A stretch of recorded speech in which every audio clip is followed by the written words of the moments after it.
Durma na garagem, mãe. Você vai nos envergonhar. Essas foram as palavras que meu próprio filho me disse pelo telefone, sem hesitar, sem culpa, como se eu fosse um animal de estimação inconveniente que precisava ser escondido dos convidados importantes. Se você quer ouvir mais histórias como essa, se inscreva no canal e aproveite. Já me conte de onde você está ouvindo essa história nos comentários. Meu nome é Marta, tenho 62 anos, e o que vou contar aconteceu depois que minha vida mudou completamente. Tudo começou em agosto de 2023, quando perdi meu marido João depois de 40 anos de casamento. Ele tinha 65 anos quando sofreu um infarto fulminante enquanto aparava a grama no quintal de casa numa tarde de sábado. Nem deu tempo de chegar ao hospital. O João era o amor da minha vida, meu companheiro de todas as horas. Nos conhecemos quando eu tinha apenas 20 anos, numa festa de São João na cidade vizinha. Ele era vendedor de uma loja de ferragens. Eu era professora primária. Construímos nossa vida juntos do zero, tijolo por tijolo, sonho por sonho. Tivemos apenas um filho, o Carlos, que nasceu quando eu tinha 27 anos. Durante esses 40 anos de casamento, João e eu sempre tivemos um sonho em comum: comprar um sítio no interior quando nos aposentássemos. Passávamos horas planejando como seria: uma casa ampla com varanda, árvores frutíferas, um lugar tranquilo para recebermos os netos e envelhecermos em paz. Marta, ele dizia enquanto tomávamos café na cozinha. Quando eu me aposentar, vamos comprar aquele sítio e criar galinhas, plantar tomate, viver sossegados longe dessa correria da cidade. Mas a vida tinha outros planos.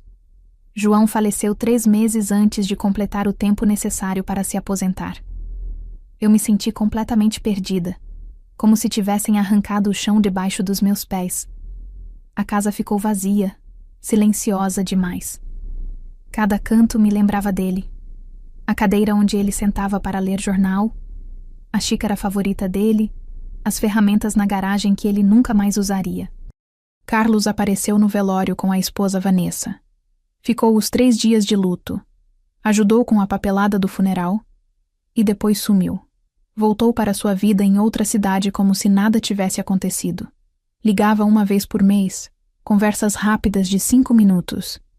E aí, mãe, tá tudo bem? Legal, aqui tá corrido, a gente conversa depois. E desligava. 2 meses após o falecimento do João, recebi uma ligação do advogado da família, Dr. Henrique. Meu marido tinha um seguro de vida que eu desconhecia, além de algumas economias guardadas em aplicações financeiras que ele nunca havia mencionado. No total, a herança somava R$800 mil, uma quantia que jamais imaginei ter na vida. Quando contei para Carlos sobre o dinheiro, ele apareceu na minha casa no dia seguinte. Pela primeira vez em meses, meu filho demonstrou interesse real em me visitar.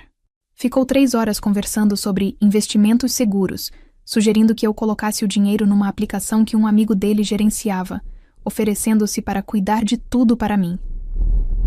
Mãe, a senhora não entende dessas coisas. Deixa eu administrar esse dinheiro para a senhora. É perigoso uma pessoa da sua idade ter tanto dinheiro assim parado, ele disse, já pegando os papéis da herança para dar uma olhada. Mas algo dentro de mim despertou naquele momento. Eu não era uma velha senil incapaz de decidir sobre minha própria vida. Tinha trabalhado 35 anos como professora, criado um filho, administrado uma casa, cuidado de um marido doente nos últimos anos. Disse para Carlos que ia pensar no assunto, e ele saiu da minha casa claramente frustrado. Foi naquela noite, deitada na cama vazia, olhando para o teto e sentindo a falta do João, que tomei a decisão mais importante da minha vida. Eu iria realizar nosso sonho. Mesmo que ele não estivesse mais aqui para viver comigo, eu compraria o sítio que planejamos por tantos anos. Seria minha forma de honrar nossa história, nossa vida juntos. Durante novembro e dezembro de 2023, procurei propriedades rurais na região. Visitei mais de 15 sítios diferentes até que, em janeiro de 2024, encontrei o lugar perfeito. Eram 5 hectares de terra num vale tranquilo, a 1 hora da cidade. A casa principal era ampla, com 4 quartos, uma cozinha espaçosa, sala grande com lareira, e aquela varanda com vista para as montanhas que o João sempre sonhou. Tinha até uma piscina que precisava de reforma e um pomar com árvores frutíferas antigas. O proprietário queria R$ 650 mil. Negociei e fechamos por 600 mil. Assinei a escritura em fevereiro de 2024, com as mãos tremendo, imaginando o João ao meu lado sorrindo e dizendo: "Conseguimos, Marta. Finalmente conseguimos." Em março de 2024, me mudei para o sítio. Levei apenas o essencial da casa antiga: as fotos de família, alguns móveis com valor sentimental, a coleção de discos de vinil do João. O resto, vendi ou doei. Era um recomeço completo, e eu precisava deixar o passado doloroso para trás, levando apenas as boas lembranças. Os primeiros dias no sítio foram uma mistura de solidão e descoberta. A casa era grande demais para uma pessoa só, e o silêncio do campo me assustava depois de tantos anos vivendo na cidade. Mas aos poucos, aquele silêncio se transformou na minha maior aliada. Era paz, não solidão. Durante os meses de março a julho de 2024, dediquei-me completamente a transformar aquela propriedade no lar que João e eu sempre sonhamos. Comecei pelas reformas essenciais. A casa precisava de pintura completa, então escolhi cores claras e alegres: amarelo suave para a cozinha, azul claro para os quartos e branco puro para a sala. Cada pincelada parecia apagar um pouco da tristeza que carregava. Contratei um pedreiro da cidade vizinha, seu Domingos, que me ajudou a reformar os banheiros e a cozinha. Troquei os azulejos antigos por outros modernos, instalei armários novos, comprei eletrodomésticos que facilitavam minha vida. A piscina que estava abandonada ganhou nova vida. Limpei, tratei a água, coloquei azulejos novos. Ficou linda, pronta para receber pessoas queridas. Comprei móveis novos para toda a casa. Nada muito luxuoso, mas peças confortáveis e bonitas que combinavam com o estilo campestre. Um sofá grande e macio para a sala, uma mesa de jantar de madeira maciça que cabia 8 pessoas, camas confortáveis para os quartos de hóspedes. Decorei cada canto com plantas, almofadas coloridas e quadros de paisagens rurais que comprei numa feira de artesanato. O jardim se tornou meu projeto favorito. Nunca tinha tido tempo para cuidar de plantas quando trabalhava, mas agora tinha todo o tempo do mundo. Plantei rosas, jasmim, girassóis, margaridas. Criei um canteiro de ervas aromáticas perto da cozinha. Alecrim, manjericão, hortelã. Todas as manhãs, acordava cedo para regar minhas plantas, e aquele momento se tornou quase sagrado para mim. O pomar já existente ganhou novos cuidados. As árvores de manga, jabuticaba e limão estavam abandonadas havia anos, mas com poda e adubo começaram a produzir novamente. A primeira vez que colhi mangas do meu próprio pomar, sentei na varanda e chorei lembrando do João. Ele teria amado aquilo. Minha rotina se estabeleceu de forma tranquila e prazerosa. Acordava com o sol nascendo sobre as montanhas, tomava café na varanda ouvindo os pássaros, cuidava do jardim e da casa durante a manhã. À tarde, lia livros que nunca tinha tido tempo de ler, romances, biografias, até alguns livros de jardinagem e culinária rural. Também comecei a fazer caminhadas pela propriedade, redescobrindo o prazer de estar em contato com a natureza. Aos poucos, fui conhecendo os vizinhos. Dona Lúcia, uma senhora de 70 anos que morava no sítio ao lado, se tornou uma amiga querida. Ela me ensinou receitas de doces caseiros e me deu mudas de plantas raras. Seu Antônio, do sítio do outro lado, me ajudava com pequenos reparos e me trazia ovos frescos toda semana. Pela primeira vez em anos, sentia que fazia parte de uma comunidade de verdade. Durante todo esse período, Carlos me ligou apenas 3 vezes. Conversas rápidas onde ele mal perguntava como eu estava, sempre com pressa, sempre ocupado demais para uma visita. Quando mencionava o sítio e o convidava para conhecer, ele inventava desculpas. Muito trabalho. Vanessa estava ocupada, fins de semana comprometidos. Ficou claro que meu filho só tinha interesse quando havia dinheiro envolvido, mas eu estava bem. Pela primeira vez desde a morte do João, eu estava genuinamente bem. Não feliz da forma como era quando ele estava vivo, mas em paz. Tinha propósito, tinha meu cantinho no mundo, tinha liberdade para viver sem cobranças ou julgamentos. Em setembro de 2024, fiz uma pequena reforma na área da garagem. Era um espaço amplo que estava sendo usado apenas para guardar ferramentas. Resolvi organizá-lo melhor, colocar prateleiras, pintar as paredes. Transformei metade do espaço num pequeno depósito organizado e a outra metade numa área de estar com algumas cadeiras confortáveis. Nunca imaginei que aquela garagem teria um papel tão importante no que estava por vir. A cada dia que passava, o sítio se transformava mais no lar que sempre sonhei. E eu me transformava também, de uma viúva perdida e enlutada em uma mulher independente, forte e realizada. Estava vivendo o sonho que construí com meu marido, honrando nossa memória da melhor forma possível. Era uma segunda-feira de outubro de 2024, dia 7, exatamente 3 semanas antes do feriado de 12 de outubro, dia de Nossa Senhora Aparecida. Eu estava no jardim colhendo rosas para fazer um arranjo quando o telefone tocou. Era Carlos. Meu coração se encheu de esperança. Talvez ele finalmente quisesse me visitar, conhecer o sítio que tanto falava. Mãe, vou passar o feriado de 12 de outubro aí no seu sítio, ele disse, direto ao ponto, sem nem perguntar como eu estava. Que maravilhoso, filho. Faz tanto tempo que você não me visita. Vou preparar tudo com carinho, fazer aquelas receitas que você gosta. Calma, mãe. Não vai ser só eu, não. Vou levar a Vanessa, os pais dela, o Sr. Paulo e a Dona Regina, e mais 3 casais de amigos nossos. São pessoas importantes, gente bem-sucedida. O Marcelo é dono de uma concessionária, a Patrícia trabalha num banco, sabe? Gente de nível. Meu entusiasmo inicial começou a se transformar em apreensão. Tudo bem, filho. Quantas pessoas no total? Somos 10. Eu e Vanessa, os sogros dela, e mais 6 amigos. Quero impressioná-los, mãe. O sítio é bonito mesmo, como você falou? É lindo, Carlos. Reformei tudo pensando em receber vocês. Tenho 4 quartos bem arrumados. Foi quando ele me interrompeu com um tom que congelou meu sangue. Então, mãe, sobre isso. Vamos precisar dos 4 quartos para os casais. Você vai ter que dormir na garagem durante o feriado. Fiquei em silêncio, sem acreditar no que tinha ouvido. Como é que é, Carlos? A garagem, mãe. Você reformou lá, não foi? Coloca um colchão, umas cobertas, fica confortável. É só por 3 dias. Meus amigos não podem dormir numa garagem, né? O que eles vão pensar? Mas, filho, essa é minha casa.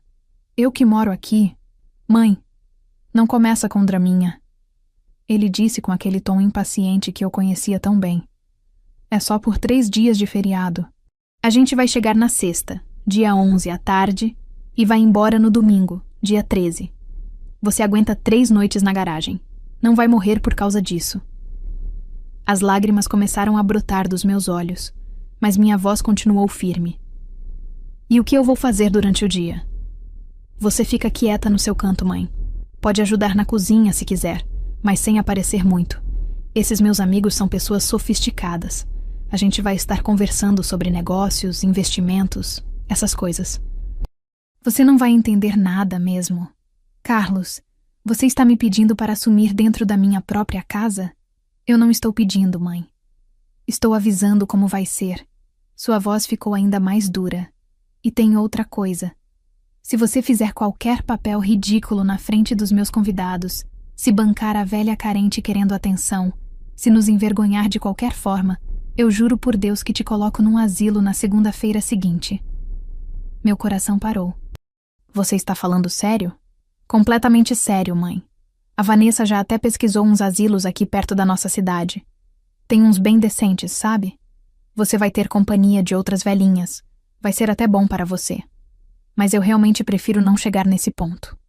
Então você vai cooperar, vai dormir na garagem, vai ficar discreta e vai deixar a gente aproveitar o feriado no sítio que, aliás, você comprou com o dinheiro que era para ser herança minha também. Ali estava a verdade nua e crua. Carlos estava ressentido pelo dinheiro. Achava que tinha direito sobre a herança do pai, sobre o dinheiro que usei para comprar o sítio e realizar um sonho que nem era só meu, mas também do João. Filho, esse dinheiro era do seguro de vida do seu pai e das economias dele. Era para mim, para eu viver com dignidade. Dignidade, mãe? Você tem 62 anos. Quanto tempo ainda vai viver? 10, 15 anos? Gastou 600 mil num sítio. Esse dinheiro daria entrada numa casa para mim e Vanessa. A gente podia ter investido, feito render. Mas você quis bancar a fazendeirinha. Cada palavra era uma facada. Meu próprio filho calculando quanto tempo de vida eu ainda tinha, ressentido porque usei o dinheiro da herança do meu marido para realizar nosso sonho. Então está combinado, mãe. Dia 11 a gente chega por volta das 3 da tarde. Quero encontrar a casa impecável, os quartos arrumados, a geladeira cheia. Vamos fazer churrasco, então compra carne boa. E lembra, garagem é seu lugar durante o feriado. Sem drama, sem aparecer, sem envergonhar a gente. Combinado? Eu não conseguia falar. Minha garganta estava fechada de emoção.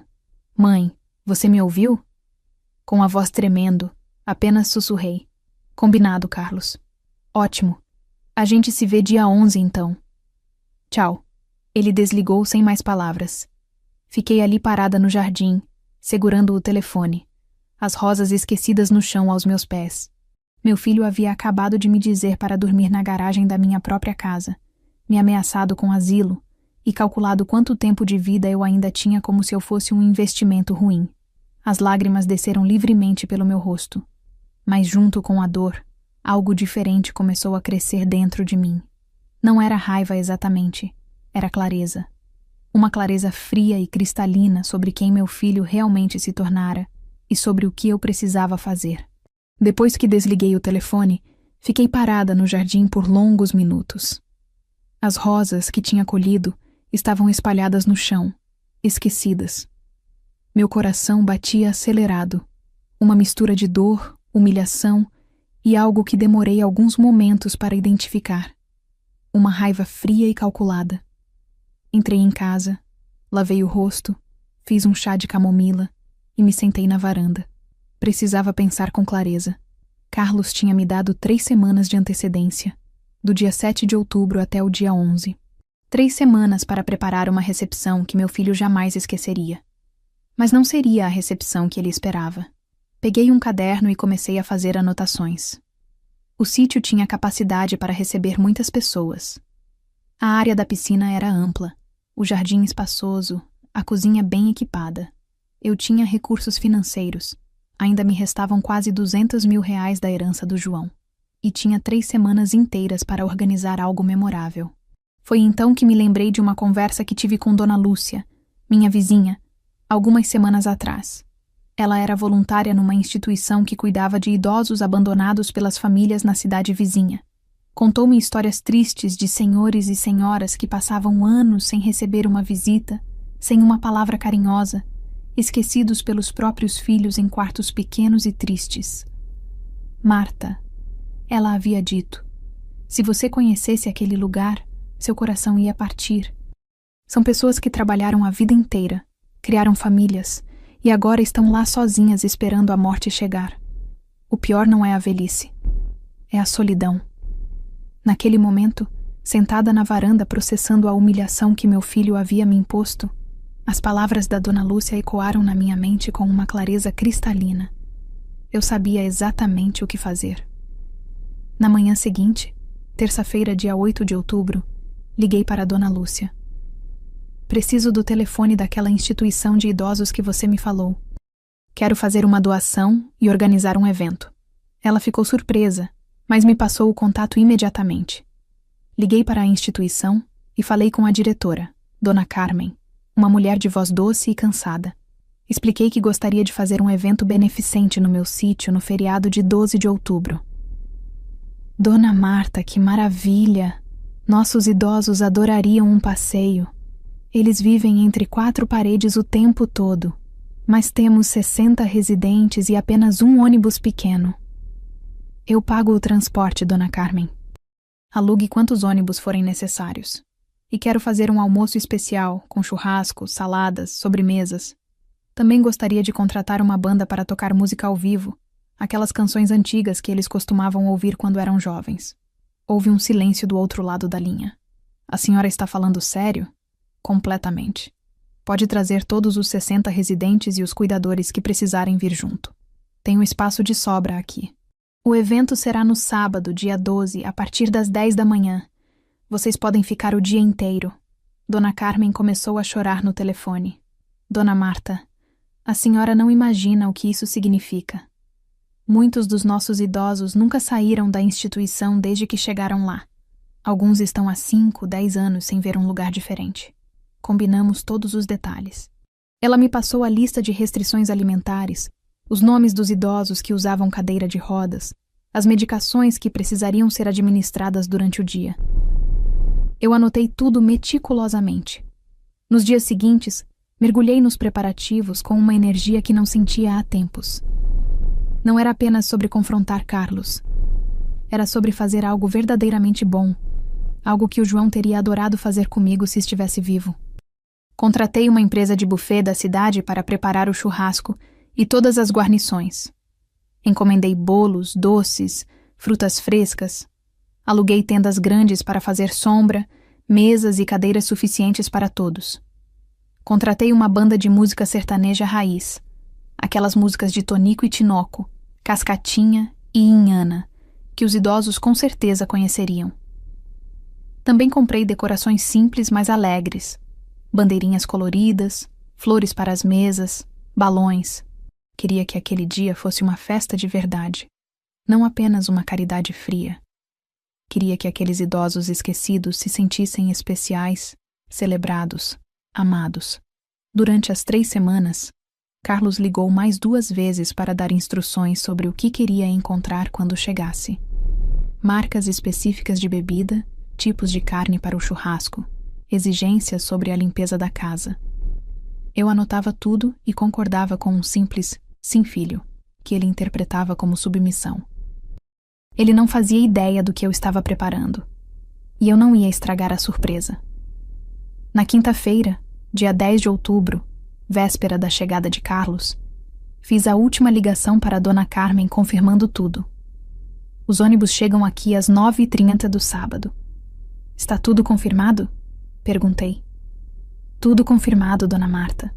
Os idosos estão tão animados que mal conseguem dormir. Alguns achavam que era mentira, que ninguém faria uma festa só para eles. Desliguei o telefone e olhei ao redor do sítio. As tendas estavam sendo montadas, as mesas decoradas, tudo tomando forma. Meu coração estava tranquilo. Pela primeira vez em semanas, sorri de verdade. Carlos queria me esconder na garagem como um animal inconveniente, mas ia descobrir que sua mãe não era mais aquela mulher submissa que ele pensava poder controlar. Ia descobrir que humilhação tem um preço, e esse preço estava prestes a ser cobrado na frente de todos que ele queria impressionar. A sexta-feira, dia 11 de outubro, amanheceu com um céu azul perfeito. Acordei cedo, às 6 da manhã, e fiz questão de me arrumar com capricho.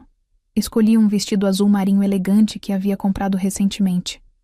Passei batom, arrumei o cabelo no salão da cidade. Quando me olhei no espelho, vi uma mulher digna, bem apresentável. Nada da velha que meu filho queria esconder na garagem. A equipe do buffet chegou às 9 da manhã para começar os preparativos finais. As tendas já estavam montadas desde o dia anterior, as mesas decoradas com toalhas coloridas e arranjos de flores do campo. A banda faria a checagem de som pela manhã para não atrapalhar o evento no sábado. Tudo estava tomando forma perfeitamente. Por volta das 2 da tarde, comecei a ouvir o som de carros subindo a estrada de terra que levava ao sítio. Meu coração acelerou, mas mantive a calma. Respirei fundo, alisou meu vestido e saí para a varanda com um sorriso tranquilo no rosto. 3 carros surgiram pela entrada. Uma SUV prata, um sedã preto e um carro esportivo vermelho. Estacionaram em fila na área destinada aos visitantes, e as portas começaram a se abrir. Carlos saiu primeiro da SUV, usando óculos escuros e uma camisa polo cara. Vanessa desceu do lado do passageiro, toda produzida com um vestido de verão e salto alto completamente inadequado para um sítio. Do sedã preto desceram um casal de meia-idade, que logo identifiquei como os pais de Vanessa. Sr. Paulo, um homem alto de cabelos grisalhos e postura elegante, e Dona Regina, Uma senhora bem vestida, com um ar de sofisticação discreta. Dos outros carros saíram mais 3 casais, todos visivelmente bem-sucedidos e esperando um fim de semana de luxo no campo. Carlos olhou ao redor e imediatamente franziu a testa. Havia movimento no sítio. Homens da equipe do buffet organizando últimas coisas, as tendas grandes montadas na área da piscina, pilhas de cadeiras ainda sendo arrumadas. Ele tirou os óculos e me encarou com uma expressão confusa e irritada. Mãe, que diabos é tudo isso? Ele perguntou, caminhando em minha direção, enquanto os outros convidados ainda pegavam malas dos carros. Desci da varanda com calma, mantendo meu sorriso sereno. Bem-vindos ao sítio, queridos. Que prazer receber todos vocês. Mãe, eu fiz uma pergunta. Por que tem tenda montada? Por que tem toda essa gente aqui? Carlos estava visivelmente desconfortável. Ah, isso. Deixa eu explicar direitinho quando todos estiverem reunidos. Vanessa, querida, que linda você está. E esses devem ser seus pais? Me aproximei do casal com simpatia genuína. Muito prazer. Sou Marta, mãe do Carlos. Sejam muito bem-vindos. Sr. Paulo apertou minha mão com firmeza e gentileza. O prazer é nosso, Dona Marta. Carlos nos falou muito sobre o sítio.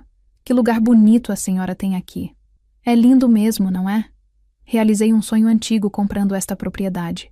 Notei que Carlos estava impaciente, praticamente pulando de um pé para o outro. Os outros convidados se aproximaram. Carlos fez as apresentações rapidamente, ansioso para entender o que estava acontecendo. Esses são nossos amigos Marcelo e Patrícia, Fernando e Júlia, e Ricardo e Daniela. Cumprimentei cada um com educação, notando que todos olhavam curiosos para as tendas e a movimentação. Marcelo, um homem robusto de uns 40 anos, comentou. Vai ter uma festa aqui? Que animação! Algo assim, respondi enigmaticamente. Mas primeiro, deixem-me mostrar os quartos para vocês guardarem suas malas. Arrumei tudo com muito carinho. Mãe, espera. Carlos me puxou pelo braço, falando baixo, mas com urgência. Você não vai me dizer o que está acontecendo aqui? Eu pedi um fim de semana tranquilo, privado. O que é essa estrutura toda? Olhei nos olhos dele com uma calma que me surpreendeu. Carlos, tenho um evento agendado para amanhã de manhã. Mas não se preocupe, não vai atrapalhar vocês em nada. Que tipo de evento? Sua voz estava ficando mais alta. Amanhã você descobre, filho. Agora vamos mostrar os quartos para seus convidados descansarem da viagem. Eles devem estar cansados. Dei as costas para ele e me dirigi ao grupo com um sorriso. Venham, venham. A casa está pronta para recebê-los. Conduzi todos para dentro. A casa estava impecável. Eu havia passado a semana inteira limpando e organizando cada canto. Os quartos estavam arrumados como quartos de hotel, com lençóis limpos, toalhas dobradas, flores frescas nos criados mudos. Nossa, que arrumação impecável! Comentou Dona Regina, claramente impressionada. A senhora caprichou mesmo, Dona Marta. Sempre faço tudo com carinho, respondi, e olhei para Carlos que estava me encarando com desconfiança. Vanessa abriu a mala no quarto que dividiria com Carlos e perguntou. Dona Marta, a senhora vai ficar em qual quarto? Foi Carlos quem respondeu rapidamente. Minha mãe arrumou acomodações separadas para ela. Não é, mãe? Sorri apenas, sem confirmar nem negar. Fiquem à vontade. Preparei lanches e sucos frescos na cozinha. Desçam quando quiserem. Saí do quarto deixando Carlos com uma expressão entre confusão e raiva contida. Ele não conseguia entender minha tranquilidade, meu sorriso enigmático, minha recusa em agir como a velha submissa que ele esperava encontrar dormindo na garagem. Enquanto descia as escadas, ouvi Marcelo comentando com alguém. Que senhora simpática! E o sítio é incrível mesmo. Sorri sozinha. Eles não faziam ideia do que os esperava no dia seguinte.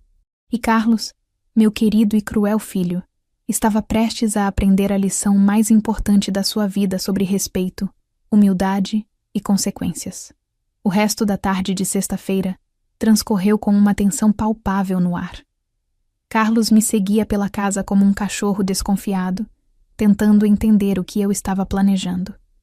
Os convidados, alheios à dinâmica familiar, aproveitaram a piscina e exploraram o sítio, impressionados com a propriedade. À noite, Preparei um jantar simples, mas caprichado. Lasanha caseira, salada fresca do meu jardim, pão italiano que comprei na cidade. Todos se sentaram à mesa grande da sala de jantar, conversando animadamente sobre negócios e viagens. Eu servi a comida com elegância. Participei educadamente da conversa quando perguntada, mas mantive uma postura reservada. Dona Marta, a senhora mora aqui sozinha? Perguntou o Sr. Paulo durante o jantar. Moro sim. Fiquei viúva há pouco mais de um ano. Meu marido e eu sempre sonhamos com um sítio, então realizei nosso sonho mesmo sem ele aqui. Que história linda! Comentou Dona Regina com genuína emoção. E corajosa da senhora, vir morar sozinha no campo nessa idade. Carlos quase engasgou com o vinho. Ele não gostava quando eu recebia elogios, quando as pessoas me tratavam com respeito. Depois do jantar, quando os convidados foram para a área externa apreciar o céu estrelado e tomar drinks, Carlos me encurralou na cozinha. Mãe, você vai me dizer agora que evento é esse de amanhã ou não? Sequei as mãos no pano de prato e o encarei calmamente. É uma festa beneficente, Carlos. Convidei algumas pessoas para passar o dia aqui. Quantas pessoas? Sua voz estava tensa. 62, para ser exata. Ele arregalou os olhos. 62 pessoas? Você enlouqueceu? Eu trouxe meus amigos para um fim de semana privado. Como você pode fazer isso? Porque essa é minha casa, filho. E eu decido quem convido. E cancela esse evento agora! Liga para essas pessoas e desmarca. Ele estava vermelho de raiva. Não vou cancelar. Já está tudo pago, tudo organizado. Os ônibus chegam às 9h30 da manhã. Ônibus. Mãe, que tipo de gente você convidou? Olhei fundo nos olhos dele antes de responder. Idosos abandonados pelos filhos numa instituição de caridade. Pessoas que passam anos sem receber uma visita, sem uma palavra carinhosa de suas famílias. Pessoas esquecidas e jogadas de lado. Exatamente como você queria fazer comigo. Carlos ficou mudo por um momento, processando minhas palavras. Você fez isso de propósito. Está querendo me sacanear na frente dos meus amigos.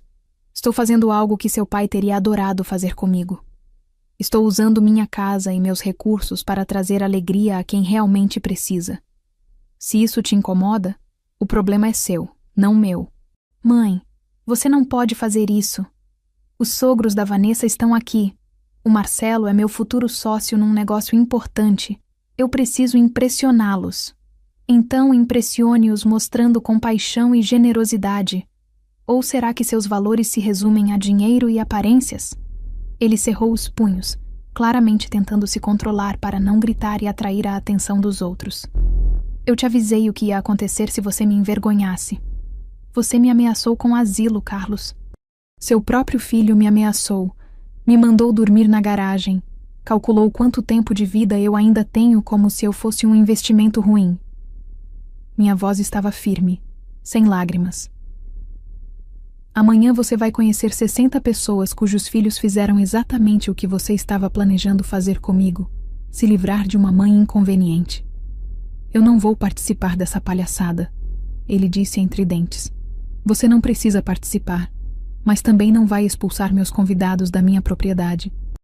E olha, Carlos, tem mais uma coisa. Eu não omiti esse evento dos seus amigos e dos pais da Vanessa. Eles não sabem que você me pediu para dormir na garagem. Não sabem que você me ameaçou. Mas amanhã, na frente de todo mundo, eles vão descobrir exatamente que tipo de filho você é. Vi o pânico nos olhos dele.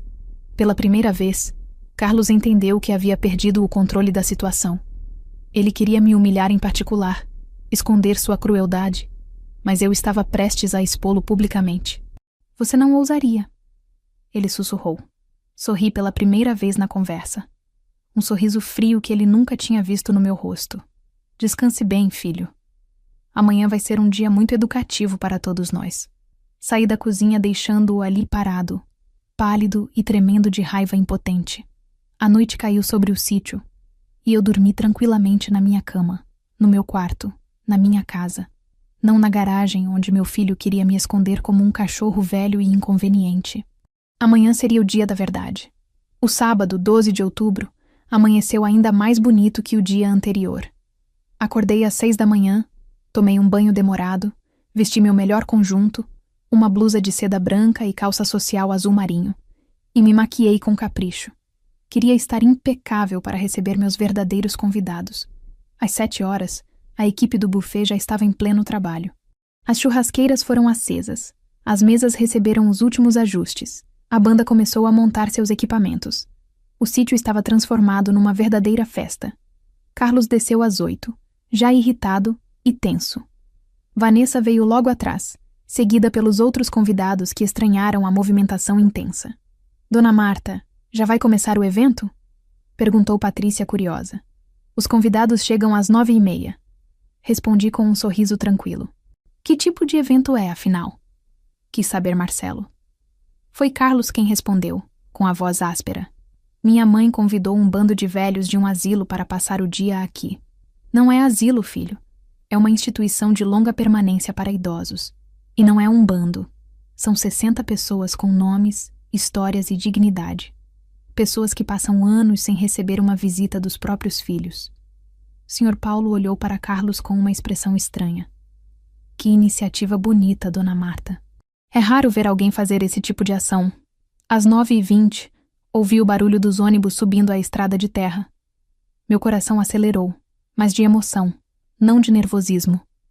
Caminhei até a entrada do sítio para receber meus convidados pessoalmente. 2 ônibus grandes estacionaram na área de entrada. As portas se abriram e começaram a descer idosos de todas as idades, alguns andando com bengalas, outros em cadeiras de rodas empurradas por cuidadores.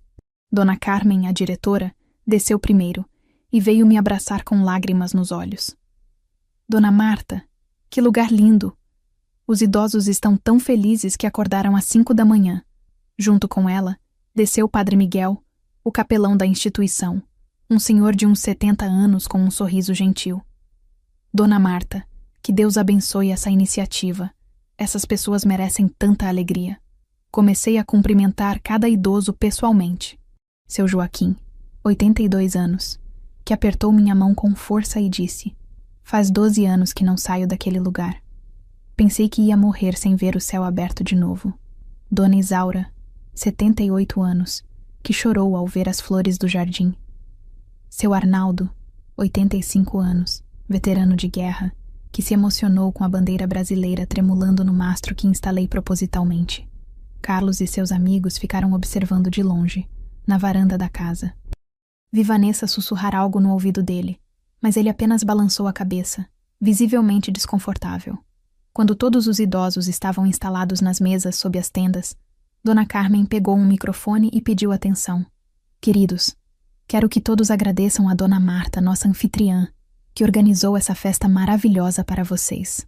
Os 60 idosos começaram a aplaudir e gritar meu nome. Alguns choravam de emoção. Foi um momento tão bonito que eu mesma tive que segurar as lágrimas. Foi então que vi Sr. Paulo, o sogro de Carlos, se aproximar com uma expressão pensativa. Dona Marta, posso fazer uma pergunta? Onde a senhora dormiu ontem à noite?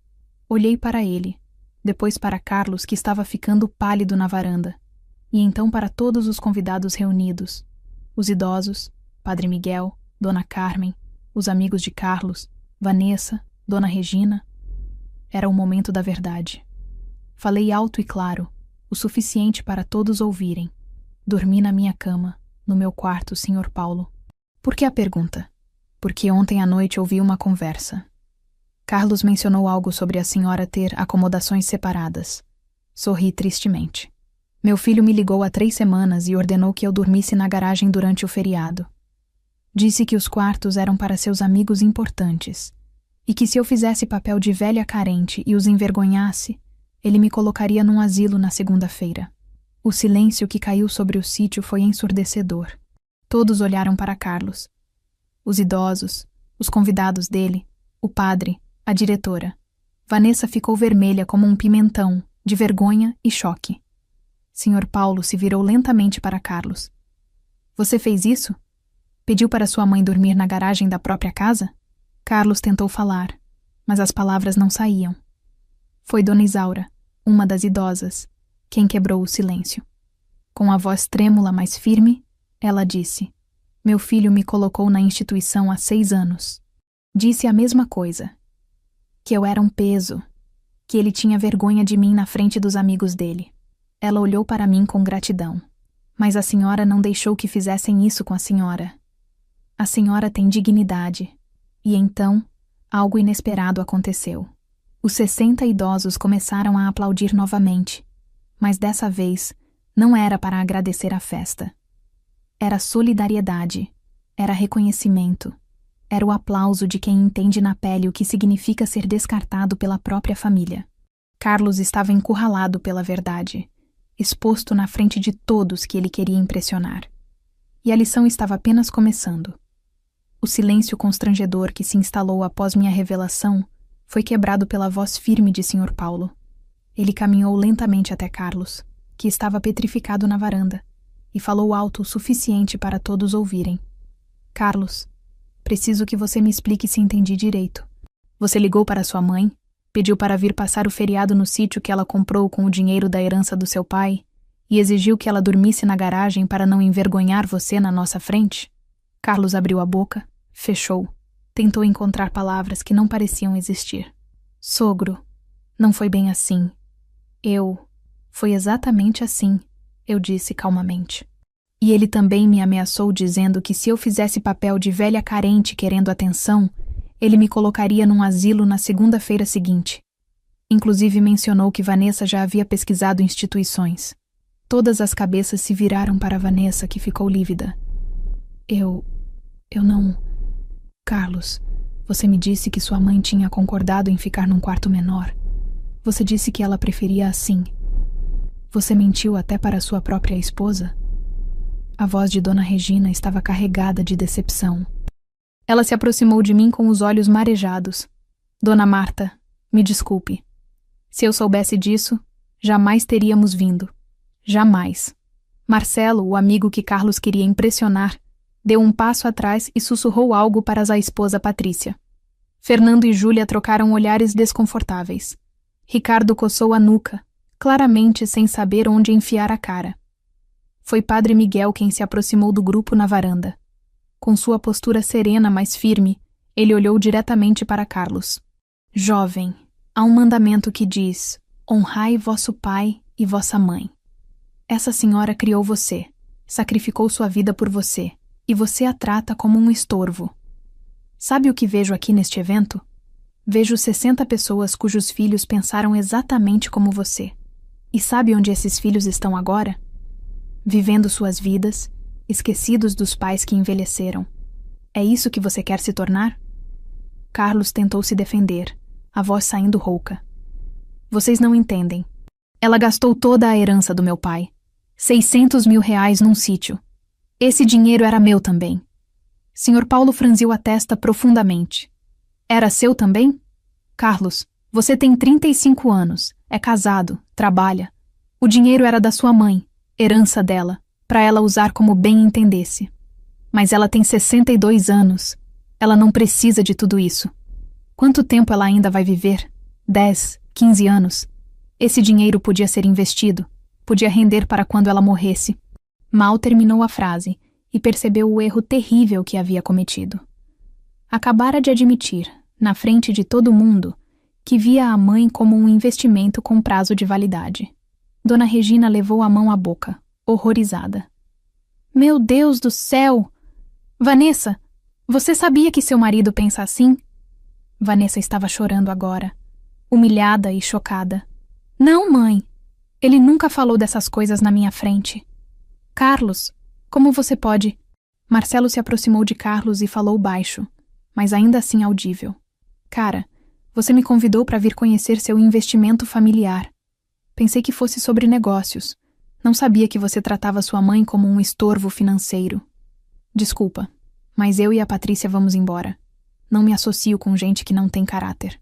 Fernando e Júlia já estavam pegando suas coisas. A gente também vai, Carlos. Isso aqui é muito desconfortável. Ricardo simplesmente acenou de longe. Foi mal, Dona Marta. A senhora parece ser uma pessoa incrível.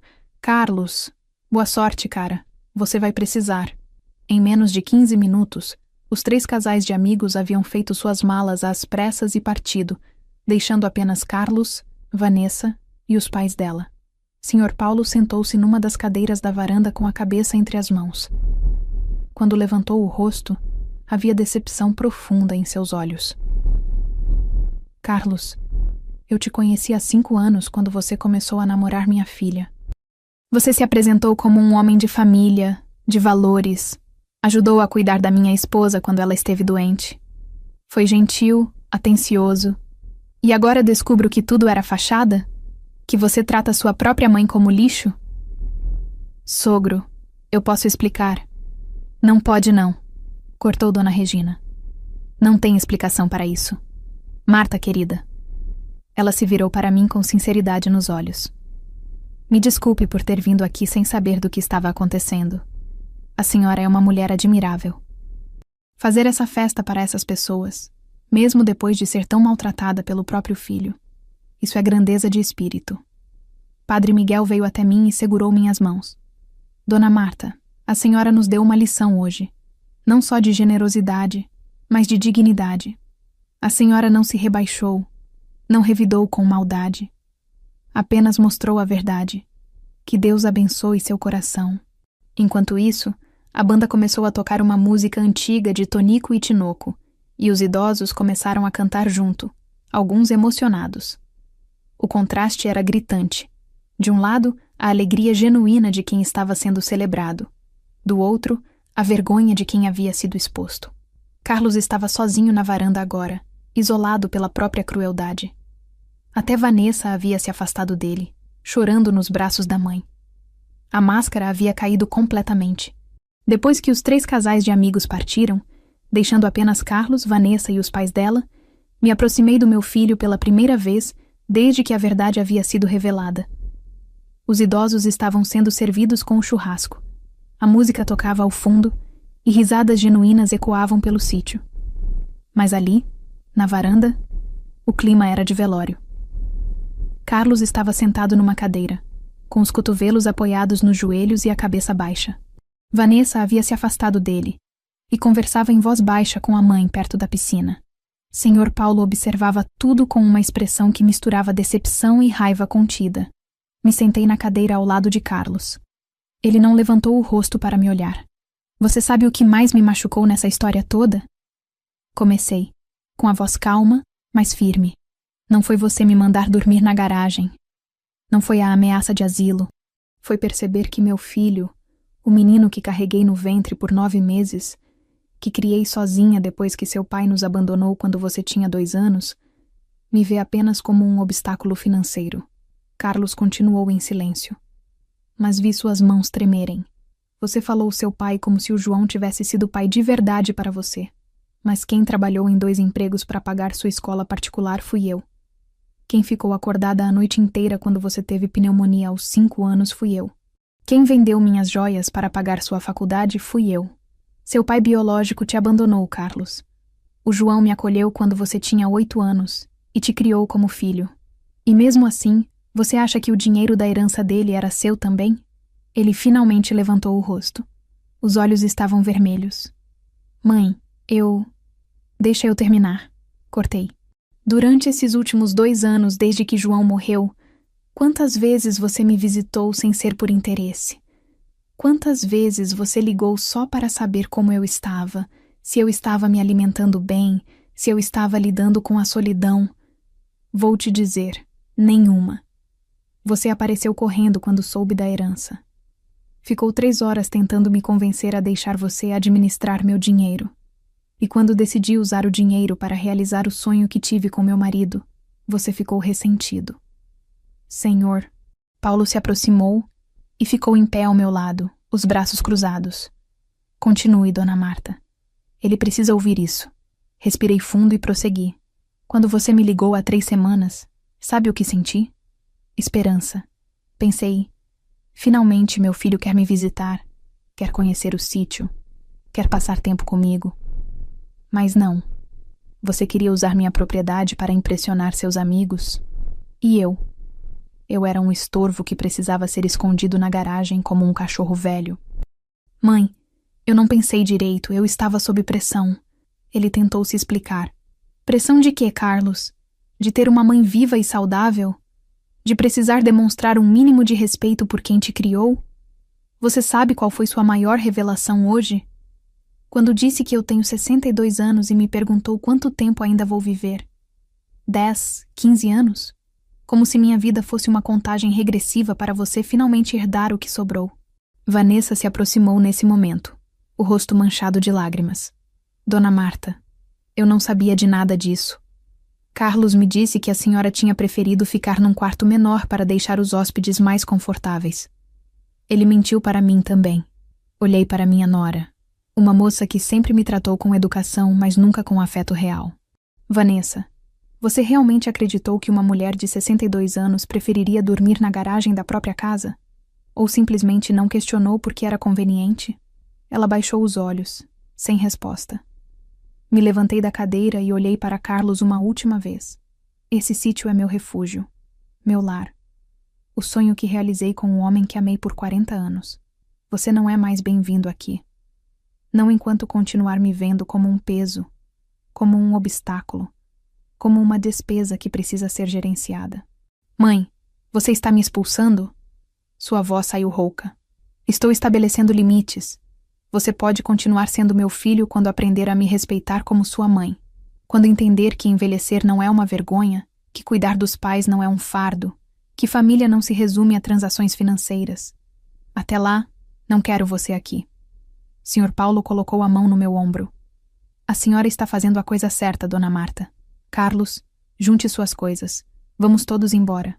Eu e Regina precisamos ter uma conversa muito séria com você e nossa filha sobre valores e caráter. Carlos se levantou cambaleando, derrotado e exposto. Vanessa o seguiu em silêncio, os pais dela atrás. Enquanto eles subiam para pegar as malas, me juntei aos meus verdadeiros convidados, que cantavam e riam sob as tendas. Dona Isaura me abraçou forte. A senhora é uma guerreira, Dona Marta. Não deixou que fizessem com a senhora o que fizeram com a gente. Olhei ao redor, para os idosos felizes, para a festa que organizei, para o sítio que era meu lar, e senti paz. Havia confrontado meu filho, havia estabelecido meus limites, e havia mantido minha dignidade intacta.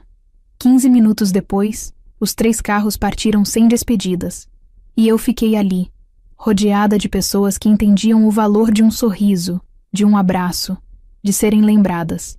A festa continuou até o fim da tarde, repleta de alegria genuína.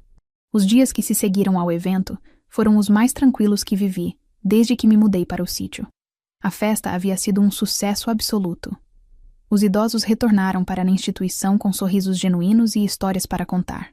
Dona Carmen me ligou no dia seguinte chorando de gratidão, dizendo que vários deles não paravam de falar sobre o dia mais feliz em anos. Mas a paz externa contrastava com a tempestade que eu sabia estar acontecendo na vida do meu filho. 5 dias após o feriado, na quinta-feira, dia 17 de outubro, recebi uma ligação de Sr. Paulo. Sua voz era séria, mas gentil. Dona Marta, espero não estar incomodando. Sei que deve estar processando tudo o que aconteceu no fim de semana. Sr. Paulo, que surpresa! Como posso ajudá-lo? Na verdade, eu queria que a senhora soubesse o que aconteceu depois que saímos do sítio. A senhora merece saber as consequências da lição que deu no meu genro. Sentei-me na varanda com o telefone, preparada para ouvir. Sr. Paulo contou que no caminho de volta, ele e Dona Regina tiveram uma conversa muito séria com Carlos e Vanessa.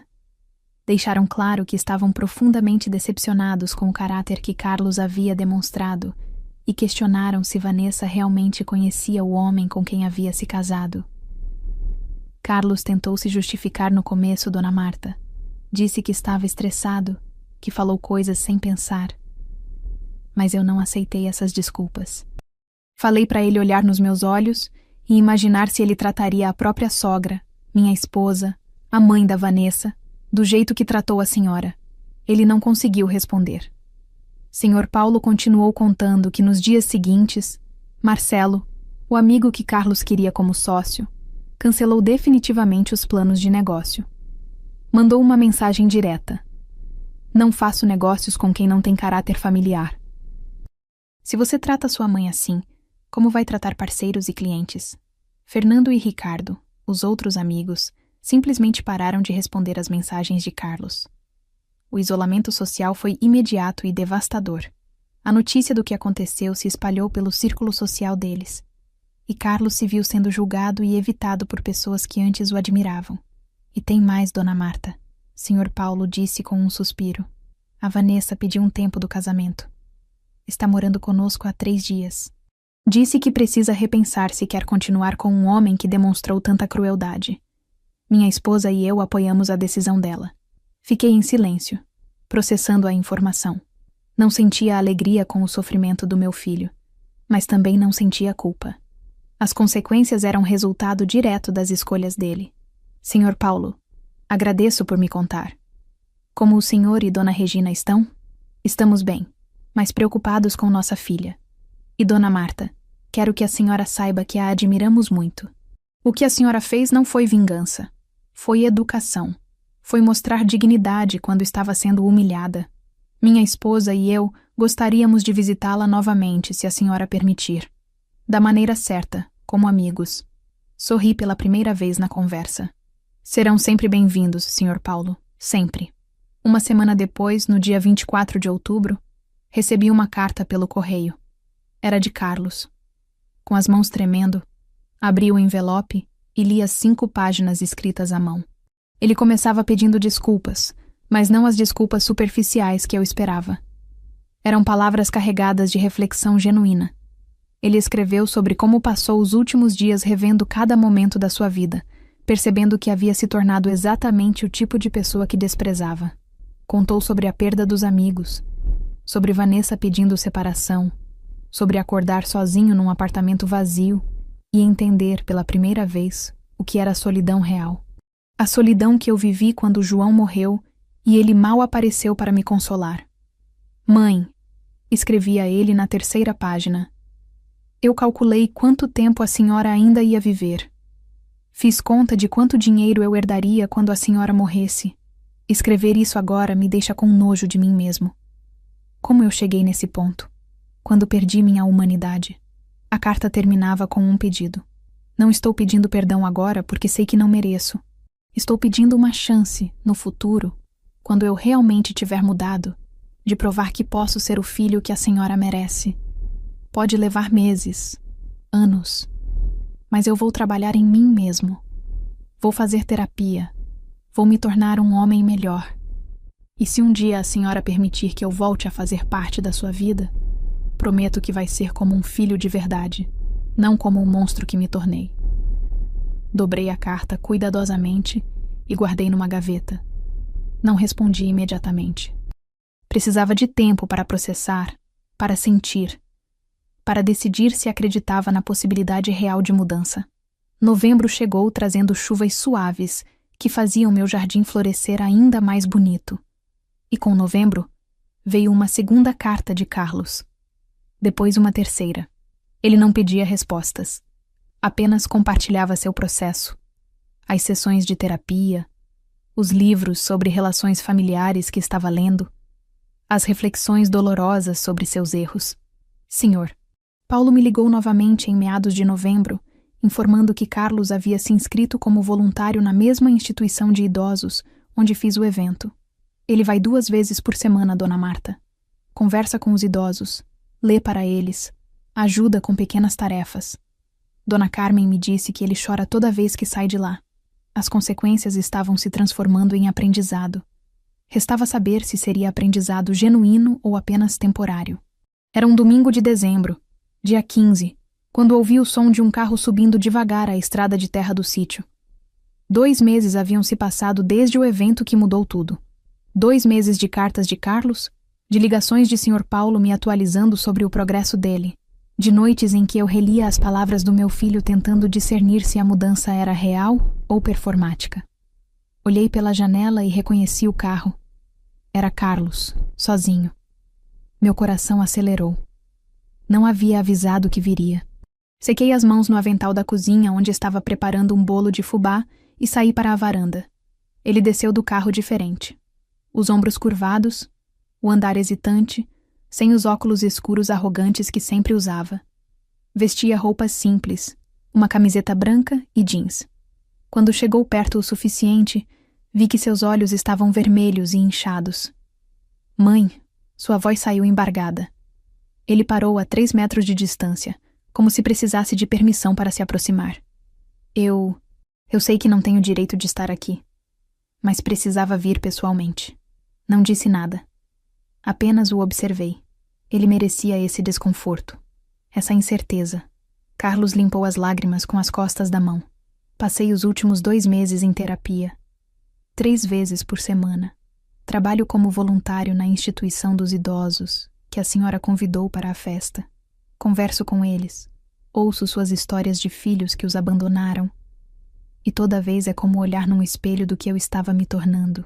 Ele deu um passo à frente, hesitante. Seu Joaquim? Aquele senhor de 82 anos que a senhora cumprimentou primeiro, sabe o que ele me disse na semana passada? Ele disse: Filho, aproveita que sua mãe ainda está viva. Aproveita que você ainda tem tempo de consertar. Ele perdeu a chance dele. O filho visitou o túmulo depois que ele morreu, mas nunca o visitou em vida. As lágrimas dele caíam livremente agora. Mãe, eu sinto muito. Sinto muito por ter calculado quanto tempo a senhora ainda ia viver. Sinto muito por ter te tratado como um investimento ruim. Sinto muito por ter ordenado que a senhora dormisse na garagem da própria casa. Sinto muito por ter ameaçado colocar a senhora num asilo. Sinto muito por tudo. Desci os degraus da varanda lentamente. Carlos, você sabe quantas vezes nos últimos anos eu esperei por uma ligação sua? Quantas vezes olhei para o telefone esperando que você perguntasse como eu estava? Não por dinheiro, não por interesse, mas por amor de filho? Eu sei, mãe. E não tenho desculpa. Eu me perdi. Me tornei uma pessoa que você não criou. Uma pessoa que o João ficaria envergonhado de chamar de filho. Mencionei o nome de João o fez desmoronar completamente. Carlos caiu de joelhos ali mesmo, na entrada da casa, soluçando como uma criança. Ele me criou como filho legítimo. Nunca fez diferença. E eu joguei tudo fora por ganância, por arrogância, por egoísmo. Fiquei parada, observando meu filho quebrado no chão. Parte de mim queria consolá-lo imediatamente. Era o instinto maternal. Mas a parte que havia sido ferida, humilhada e ameaçada precisava de mais. Levanta, Carlos, disse com firmeza. Ele obedeceu, enxugando o rosto com as mãos trêmulas. Vem, senta aqui comigo. Sentamos nas cadeiras da varanda lado a lado, em silêncio por longos minutos. Finalmente, comecei a falar. Perdoar você não significa esquecer o que aconteceu. Não significa que as coisas voltarão a ser como antes, porque não eram boas antes. Você me negligenciava, me via como obrigação, não como mãe. Se eu te perdoar agora, será para construirmos algo novo, não para resgatarmos algo que nunca foi saudável. Eu entendo, mãe. Eu aceito qualquer condição que a senhora colocar. Primeira condição. Você vai continuar a terapia. Não por mim, mas por você. Você precisa entender de onde vem essa frieza, essa capacidade de calcular valor de pessoas. Segunda condição. O voluntariado na instituição continua. Não por obrigação, mas porque você precisa aprender empatia de verdade. Terceira condição.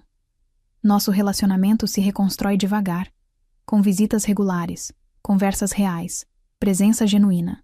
Não quero um filho que aparece uma vez por ano no meu aniversário. Quero um filho que liga na terça-feira só para saber se estou bem. Carlos assentiu vigorosamente. Eu prometo, mãe, tudo isso.